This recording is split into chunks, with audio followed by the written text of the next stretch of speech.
Mike Alcoholic. Amen. I'll tell about my spiritual experience. I don't share about it much, but it was at the old Primary Purpose, and I was in the second step reading, and my mom had shared with me that day a particular sentence that was rejoice in the Lord and you'll receive the desires of your heart. I don't know why that was stuck in my mind. I went to the meeting. I can't remember what the topic was, but I remember it was a packed house and there was girls sitting up on there was like a shelf over there and they was lined up over there. It was a packed house. And I mentioned the girls for a reason. It'll come clear in a second. And I started sharing and all of a sudden, I think I shared what my mom had shared with me about the rejoice in the Lord and you receive the desires of your heart. And I started crying in the middle of the meeting. And it was a weird kind of crying too. It wasn't just some play misty for me. I was a blubbering idiot. And I remember saying stuff like that God was real and I was free. And I felt for the first time, I really realized, after having just worked the first step, realizing I was going to drink again no matter how bad I wanted to quit this time, which is absolutely necessary to go into the second step. I got to get that I'm doomed. I got to get I'm going to drink again no matter how bad I want to quit, no matter how many phone numbers, how much I paid for treatment. You can't buy this thing. I got to realize I'm going to get high.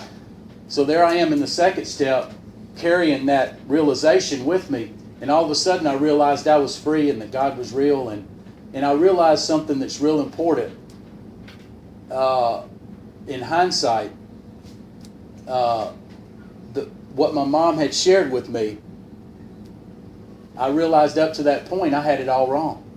Because I thought the desires of my heart was a woman or a car or the right Rolex on my fucking hand or 30 letters after my name. What I realize now is that at that moment, I had the desires of my heart because those things were the desires of my mind. What I had was the desires of my heart in that moment because I had some peace. I felt like I was free. I had a couple of true friends, not most acquaintances, which is what you end up having in here. A couple of true friends and a feeling that God was real and that I wasn't alone. I mean, those were the desires of my heart. If I could have wrote them down, I couldn't up to that point. I can now. But I had it confused about what my desires were and where they came from. And there I was crying like a fucking baby. I remember this. Clear as day. Because Tim Bear was in there. He's the only one that sticks out. He was the old timer at that time. And he was looking at me like I was crazy. And that's okay. And I'll tell you the story, and the reason I mentioned the girls, because I was crying like a fucking baby, and for about 15 seconds, it didn't matter that they saw me crying. Oh, and I wanted to go out with some of them chicks, and did. So for about 15 seconds, it didn't matter that they saw me, and then self creeped in and said, hey man, they're seeing you cry, brother.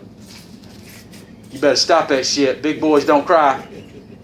Y'all know what I'm talking about. What I'm trying to say is that when I was in the middle of that, all that self shit, all those wrong messages, all that shit that I thought was the desires was washed away for a minute.